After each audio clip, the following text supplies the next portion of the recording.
Hello and welcome to Abracadabra, and I'm delighted to host Isabella MacLeod once again. I enjoyed talking to her earlier in the season one, and I'm looking forward to an interesting conversation today as well. Today, she's here to talk about her upcoming book, Transhuman, and her experiences since we last met. Isabella, welcome to the podcast. Thank you so much for having me again there, Jasveer. I super appreciate it. And I really wanted to start off with you just because you're a fellow Canadian and you're an accomplished author. And I really enjoyed having you on Clubhouse last year and really enjoyed doing your podcast. So thank you so much for having me again. Thank you so much for the kind words, and thank you so much for taking time out to be with me. Isabella, please tell our listeners about who you are, how you became an author, and about your books, the previous books. Yes. I'm Isabella MacLeod, and I'm a former registered nurse for 22 years, and I worked in the burn unit, plastics, medicine, dermatology, rheumatology. Have about 8 specialties on my belt, but around 212, I became really sick with a kind of a controversial illness, Morgellons and chronic Lyme disease. And I got very sick and I almost died from heart failure and liver failure with that. Had to go to the States to get help, and which was wonderful. And I ended up recovering. So that's kind of what motivated me to write my first book, which was Metamorphosis in 2015. And then I did a secondary book, Nano, a continuation in 2019. I took a little break and I did 25 tools for happiness with the wellness universe under Anna Pereira. And I wrote chapter 2, positive mantras that overcome adversity with powerful self-talk, and then be becoming a best-selling Amazon author for that. And now the final book, my book Transhuman, is coming out next week around probably the 16th of April 2023, and that is the continuation of the trilogy of Metamorphosis, Nano, and Transhuman. And that's pretty much what's bringing me here. And I'm also a speaker on Morgellons, and I participate in research with that, and as well as chronic Lyme disease and a host of other issues. And I did host rooms that had at least 300 people in it at times with Clubhouse. So I became a speaker in the last year and a half as well. So I kind of proud of that aspect, and I'm keep trucking along. So that's pretty much me. Now, firstly, congratulations for the book launch. Tell us something about Transhuman. So this is the last in the series of books, Metamorphosis and Nano. It's basically a book about a woman who ends up having Morgellons, and which was really controversial. And she believes it's a form of nanotechnology.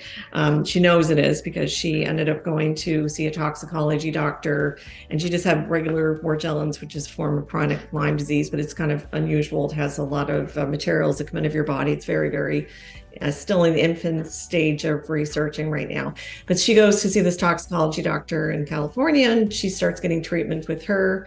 And then about a couple of months later, she starts feeling weird vibrations going through her body. She ends up getting extra sick, more than she was, high-pitched ringing. She doesn't know what's going on. So she contacts the toxicology doctor, and she asks her what's going on. And she tells her that, oh my goodness, you've been put into a targeted individual program. So then the book basically is about her traveling back and forth to California a few times with her new love, Gabrielle. And she's a mother of 2 children, and she's really struggling really hard to not die, because she's basically almost being remotely murdered from using these technologies, the direct energy weapons they're called. And so it shows the struggle of her and her husband our partner at the same time, trying to figure out ways to keep her alive and protect her. She ends up sleeping in cars, and she ends up having to go to see politicians. She's getting gang stalked, all kinds of different awful things that are happening to her while she's still trying to parent her 2 children at the same time. So it just goes through all kinds of different she ends up interacting with spies and people that know what's going on with her in order to help, to get help. And they help her out as far as not being tracked and tortured. Basically, she's hooked up to a satellite because she has this nanomaterial that's through her. It's not just like an RFID chip, it's all through her entire body. And then they can track and torture. So she travels to California, and she travels to BC, and she travels all around the place trying to escape. And no matter what she does, she's tracked. So in the end, it comes to a pretty good conclusion, but it goes through all of her scenarios and trying not to die and stay alive, as well as be a mother. So yeah, that's the main gist. Sounds like a fast-paced sci-fi thriller. It is. It's on my next read list. Yes. I suggest that all sci-fi thriller, fans pick up the copy as and when it is launched. Isabella, tell us when the book will be launched exactly and on what platforms will it be available? Yes, so it's through Excel Book Writing. It's going to be available on Amazon next week, I believe. I think Wednesday, April. I think it's April 16th or the 15th, whatever. I don't have the date nailed. I just literally found out today, but I think I will say probably the 17th is when it's going to be available on Amazon, Barnes and Nobles. It's going to be pretty much all over, all kinds of different platforms. But I'm going to have a personal website, which I'm going to be putting on my social media. You just go Isabella MacLeod under Instagram, Facebook, TikTok, LinkedIn. I'll have my links available for the exact book, but it's Isabella MacLeod and it's Transhuman is when it's going to be, where it's going to be available. Wonderful. Wish you all the best for the launch. Isabella, let's, I've always believed that writing means something more to me. As an author, it's not just storytelling. It's kind of a stress buster for me. So is that the case with you? Because you've struggled with, health. So did writing in some way sort of help you? Did it become kind of a medicine for you, stress buster? Well, yeah, it was like I guess my illness, and I went through a really messy divorce and everything it was my source of inspiration, I guess, was writing, was going through all those circumstances. I wanted to kind of go through and mention everything, especially in the first book, Metamorphosis, about what I was put through with the medical system, even though I was a registered nurse for 22 years.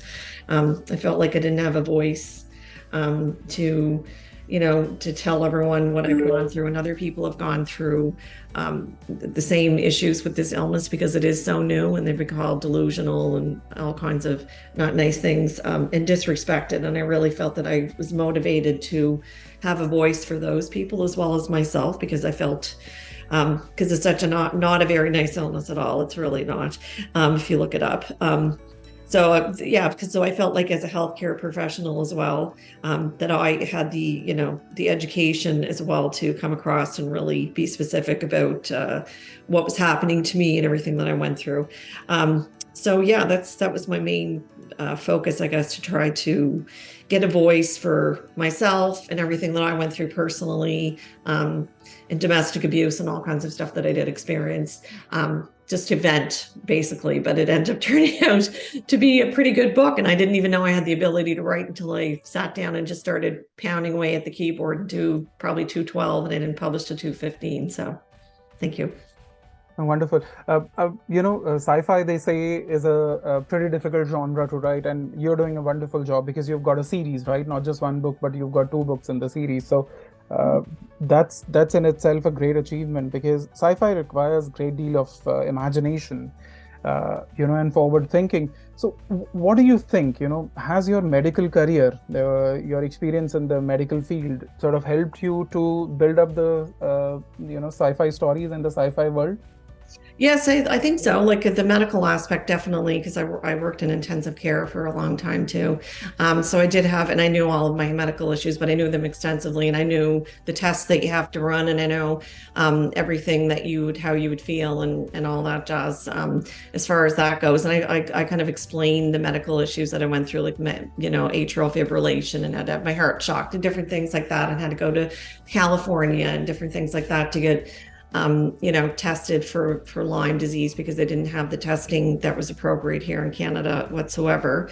I believe that, I also did research in nanotechnology, because a lot of people that have Morgellons, I joined some groups, they believe that they ended up saying that they were targeted with, and they thought it was nanotech. I listened to all their stories. So I just thought it'd be really interesting to, write it all up and be more creative, incorporate my stuff as well as their stuff, because they really did believe that was occurring with them. So I kind of just used my imagination and basically things that I actually did here in real life, and be creative and make it more interesting and fast paced. And actually, even with the, not to be conspiracy theorists, but they're using nano liquid or particulates in the vaccines now, and a lot of people are having issues with that and different things. The nanotech and AI and all that is really becoming forefront right now. So I really think that my book is really, parallel to what's going on right now at this present time, to make it even more interesting of a read. So thank you. I think that's a very interesting process wherein you've used the real life experiences, of other people, of your own medical illness and other experiences, and then converted it with your imagination and made a sci-fi story out of it. I love the process. Yeah. So tell me about the name. I'm very curious about the name Transhuman. How did you come up with the title for this book? So I guess the transhuman was basically that's what happened to the character Miranda in the book. She went from being a normal human being, a mother, a nurse, and a wife, and living a relatively normal life and basically like a wired up human 2.0 who is like full body chipped, electromagnetic. She's tracked, she's tortured by direct energy weapons. She's hooked up to a satellite like a human iPhone, so she doesn't look or feel the same anymore, and she's completely changed biologically and in all areas, emotionally, psychologically, from everything that she went through. She's hooked to technology, which is trying to control her as well as remotely murder her. So she has wire-like fibers and hexagons and other materials coming out of her body, and basically being transhuman, they say now, is basically that a lot of people want to do that. They want to fuse human biology with technology because they think it's so awesome. They want to be chipped, and some people are chipped. They have a chip in their hand and they're using it to scan to get in a building or for banking in Europe. They're using it for medical records. It's more advanced actually in Europe right now, but people in the States are doing it too. It's not so much here in Canada, but so that's basically the reasoning behind calling it transhuman. I know fantasy and sci-fi genre is presumed to be really easy, but then it's easier said than done. So what do you think is the hardest part when you were creating this book? What was the hardest part, writing for you? I guess when I was writing the torture sequences where Miranda was getting tortured, really badly, and she wanted to give up, and she didn't feel like she wanted to live anymore because the things were really difficult for, tolerating the heavily targeting, getting zapped to death and all that jazz. So she had to deal with her children and the heart-wrenching, writing that I did do with how she felt and her contemplating giving up. And so that touched me and bothered me a lot just because I'm a mother as well. So I guess that part was really kind of difficult to write. So I can imagine, you've not seen something, you've not experienced something, so writing that becomes difficult, and something as horrendous as a torture sequence can be really tricky when it comes to writing. Yes. Yeah. I got to put myself in her shoes, how I would contemplate, would I be able to tolerate, surviving that and trying to look after. She ended up living in a metal room or spending most of her time in there to try not to die, but she's still trying to parent her 2 kids as well. So I was just thinking to myself, I don't know if I could put up with all that. She ends up shaving her hair off and everything else to try not to die. And it's a lot that she does go through. She's quite the heroine. So. And I know you've already said that this is going to be a last book, but you never know. There are famous series wherein the author said that, this is going to be the last book, and ended up creating another one and another one. So are you open to writing another book in the series?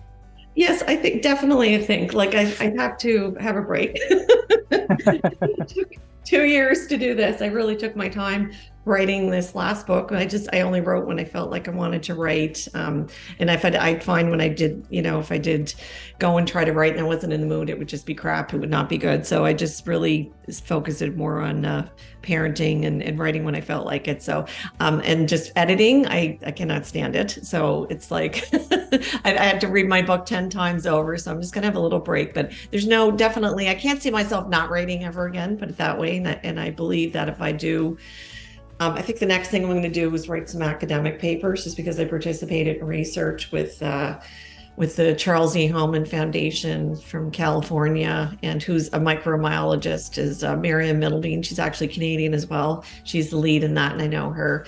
And I know, and there's a Dr. Vet Lloyd. She is specializing in studying Morgellons as well as Lyme disease at Mount Allison University in New Brunswick. And my son actually graduated from there like 4 years ago.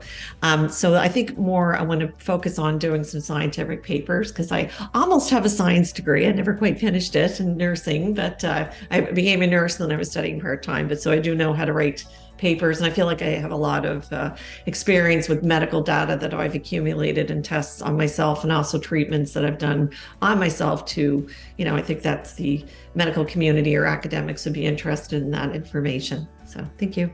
Right. I think academic papers are pretty difficult to write because the scrutiny is more, right, when it comes to the academic community, on any topic for that matter. PhD journals are always under a huge amount of scrutiny, just to make sure they're not copied. Almost everybody in my mother's side is actually into academics, so I know how difficult it is to write academic journals. So all the best for that. Thank you very much. You talked about something curious over here, editing. Every author hates that, I'm sure. But what kind of editing services do you utilize? I'm curious to know about that. I mean, are you a self-editor or do you have a professional editor on your roll? No, I'm not a self-editor. I don't enjoy that. No, I use professional services. So every time that I get even though I'm a self-published author, I definitely use the editing services for sure. So then I go back and I work with the editor, and it may suggest a few things, and then I'll agree or not agree, and then I reread everything that they do edit, make sure it's all hunky dory. So you still end up doing a lot of editing, but it's not I'm not a good editor, and that's my weakness in life, and I probably should try to attempt to be better, but no, I definitely use professional services. So thanks. All right. So in terms of editing, and I'm going to dive deep into that, self-publishing is as per your pocket, right? Whatever you have, whatever you can afford, you go for that. So what is your process for selecting an editor? Is it about cost, or is it about oh, yes. So I'm a retired registered nurse. I'm not affluent. So yes, it was. At Christmas, I was shopping around because I was pretty much finished. And I was like bartering basically with the different rating companies. I went right to town for about a week, and I just researched all the companies. I chatted with them. Basically, it was like, and they had to have a fairly good reputation. I did research their, for their books and to see if people were complaining about their company. I did all that, but I ended up wheeling a deal there with Excel book writing there in Chicago. So they offered a pretty good deal. So I looked them up and they weren't too bad. So I was like, okay, I'm just definitely going to go with you guys. Yeah, I tried to minimize that aspect of it, but I do want to spend more money on social media this time around. I'm definitely spending I have never spent much money on that, but I really do think that's the key if you want to get your work out there. So this time around, I'm spending way more on social media. So thanks. No, I understand that, because editing is the most crucial part and possibly the most expensive part of the entire self-publishing process. Mm-hmm. And of course, you're right. The social media, posts, stories, publicizing your book on different platforms, that's also an crucial part.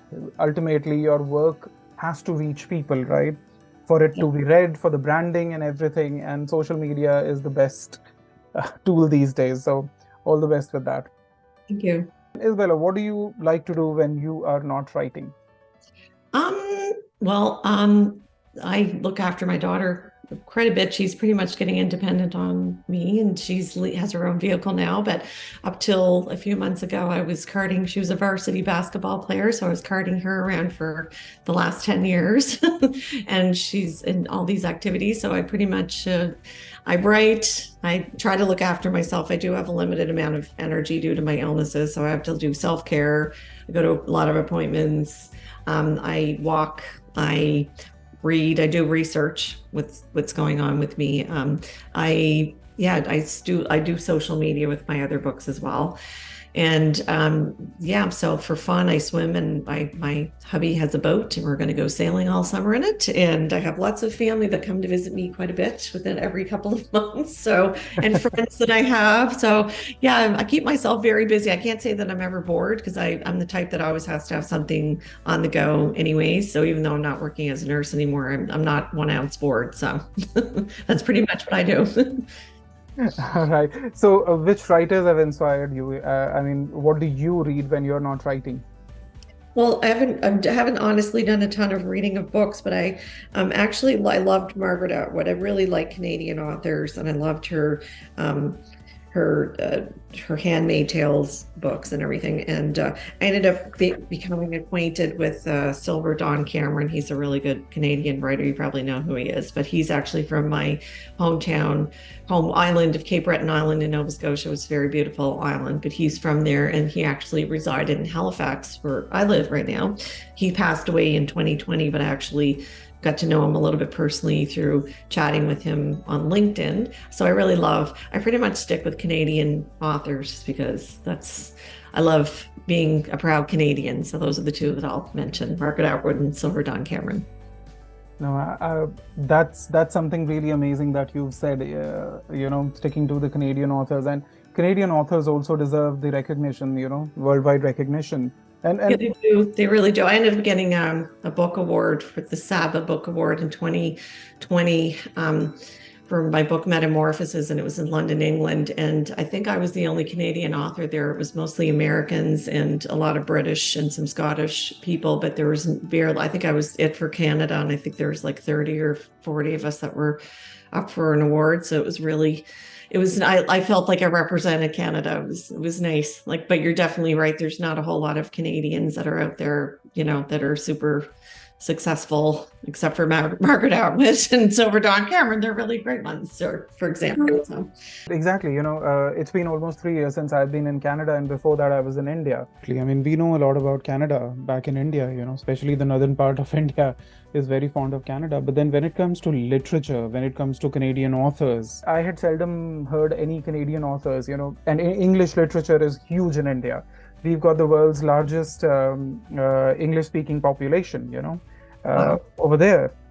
And so English literature sells like anything over there. But then I hadn't heard about many Canadian authors. But after I've come here, I've met so many beautiful people such as yourself. And, the Canadian literature is pretty rich. Not just French, English literature is amazing over here in Canada. I really love it. It's a culture thing, back when I was in India, I looked at Canada from an outsider's perspective, but now that I'm here, I'm part of Canada. So I know about the culture, I know about the history, I know about the literature more than what I knew back in India. So my perspective has changed. Yes. Back in India, I always thought that Canada was all about French literature, French. Oh, really? Exactly. Yeah. So, but yeah, people have got to know more about Canadian authors as well. There's a rich culture of literature over here, and I really love it.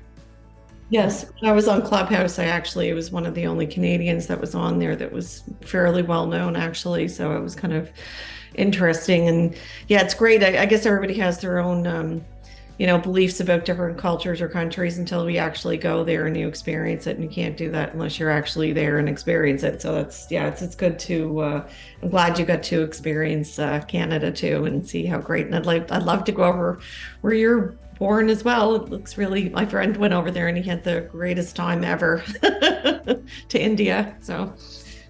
Right. I love it here. And look forward to more such interactions with wonderful authors such as yourself. Isabella, last but not least, what is your message for the young and aspiring authors? And I always, end my sessions with this statement from the authors. So what do you want to say to them? I say to write away. And the more you write, the better that you get. Somebody will definitely read your stories for sure, and get critiqued as much as possible. Because everybody thinks they're this, Shakespeare and amazing writer when they first start out, and they don't realize that, there are some issues with your writing. You don't use enough words, or you use the same words, or you're there's lots of issues you can critique. So I found that really helped me become a better writer when I got critiqued by reviews and other people that had masters in English, like my friends. So, and if you really want to get your work published as an indie author, you can do it easily now. Not like years ago, they only could, you had to go with a traditional publisher. But if you think that you're an amazing writer and you want to get traditionally published, then, you can attempt that as well. I really didn't ever really try to chase publishers myself. I just rather just go do it and get it done and get my work out there as soon as possible. And so I said, if it makes you happy to write, then do it. So. And truly, I agree. And there are so many resources and platforms which are available for publishing these days. If you've got a short story, people keep sitting on the short stories for years and years because they think they need a full-fledged book to be a published author. But there are so many online platforms like Medium, Waterpad, wherein you can even publish your short stories, 2,000 words, 3,000 words, 4,000 words. Yes, my sister is actually an amazing writer, and she does historical pieces, and she's written since she was a child, and she actually had a few things published herself. So it must be in the genes, because I never thought she wrote way before I even tried to, but I think there's some genetic thing going on there. So I agree. No, absolutely. All you need to do is search for options and you'll find the resources online. It's available online and you can publish for free. If you want to do more research, go to Kindle, KDP Publishing. That's a wonderful resource. Then Ingram Spark is there. Lulu Publishing is there. These are some of the wonderful platforms. Draft to Digital is another one. I really love it. They don't charge money and they'll publish your ebook for free and post it on different platforms. It could be Kindle, it could be iBooks, it could be Barnes and Nobles. So all you need to do is research and find a way, and you can become a published author. Right? Thank you so much, Isabella. As usual, it's a pleasure hosting you. Thank you so much for taking time out to be on Abracadabra. Thank you so much for having me. I really enjoyed it as usual. And you're a great author, and definitely everyone should check out your books as well. So anyways, thank you so much. I super appreciate doing my first podcast with you with my new book, Transhuman, out next week, April 16th, I think, on 2023. Thank you so much. Thank you so much. All the best. And thank you so much, everyone, for taking time out to listen to us. Till we meet next time, have a good day. Thank you.